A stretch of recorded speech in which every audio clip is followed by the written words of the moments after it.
Tom, I want to begin in Yalta because I first began to attend this conference when it was held at Yalta. I received an invitation from Victor Pinchuk, and the reason I accepted it was that I just wanted to go to Yalta to see where Europe was carved up by three great empires without consultation of the people concerned. So if you think about 20th century history, I tried to write about this in a book called War of the World, the template of the nation state, which arises in really the late 18th century, which implies a homogeneous, more or less homogeneous citizenry and a certain kind of form of government, was very hard to apply in Central and Eastern Europe for reasons that Tim and Sergei have written about. But over time, as a result of catastrophic violence, it became steadily more and more plausible that you could have a Polish nation state and it would be stable. And I think Ukraine reached that stage when it could be a plausible nation state. You can think of this as living through the Ukrainian Risorgimento. But I want to offer you a somewhat different typology of victory than we've heard so far. Because what we've heard so far is essentially, well, Ukraine gets to be independent, sovereign, democratic, we hope prosperous, and that's victory. I wish it were so simple. Because victory for historians really is all about duration. I mean, there have been plenty of little states and big states that have had those properties, but not for long. Victories can be very short-lived. My grandfather thought he had contributed to victory in 1918. The Great War for Civilization is what it says on his medal. 20 years later, World War II. So that kind of short-lived victory is not what Ukraine wants. Victories can be Pyrrhic. 1945 was victory for Britain, but it was Pyrrhic. Britain was broken by that victory. We don't want a Pyrrhic victory for this country. Real enduring victories, this I've learned from all the years I spent studying Henry Kissinger, whom you knew well, Tom. It's about military strength, of course, and the economic strength that underpins it, but it's about diplomatic security too. And that means legitimacy in an international order where you cannot be destroyed by a revolutionary power that simply says, no, this order's not legitimate.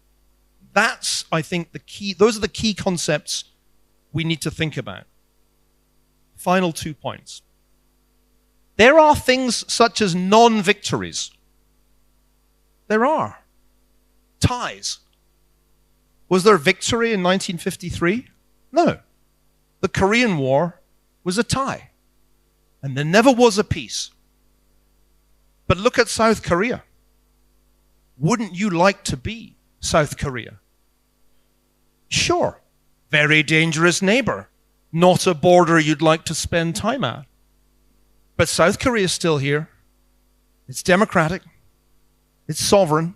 And it's had the most prosperous economy probably of the second half of the 20th century. So South Korea is an option that Ukraine could have without victory, with a tie, as long as it has what?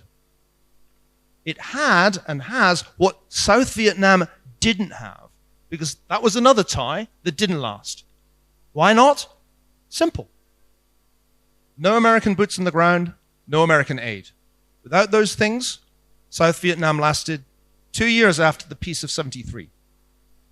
I said to President Zelensky 3 years ago, you've got a choice between South Korea and South Vietnam. Do not be South Vietnam. But here's the problem 3 years later. The option to be South Korea has gone because there will not be American boots on the ground and there is no American aid anymore. So that puts Ukraine in a very, very novel position. It needs somehow to perpetuate its independence without what kept South Korea going. And that brings me from from Yalta to Helsinki. The most interesting thing that I heard yesterday was from President Stubb. And President Stubb pointed out that Finland got independence, but not full sovereignty, and it lost territory. Finland's still here. Looks pretty good. South Korean good. This was a very profound insight, and it took me back to an article some of you may remember that Henry Kissinger wrote after the annexation of Crimea. Last thing I'm going to say, Tom. In 2014. And Arkady and I were looking at that article again yesterday. It reads very well. Because what Kissinger said was, if you offer NATO membership but don't deliver it, you put Ukraine in the most vulnerable possible situation. There will be a much larger war, he predicted correctly, and it would be better to agree now on a Finland-like outcome. I think we heard the exact same thing from President Stubb yesterday, and I think we need to ponder it very, very deeply and carefully. It's not exactly what Tim wants, because the sovereignty is qualified and there's territory lost.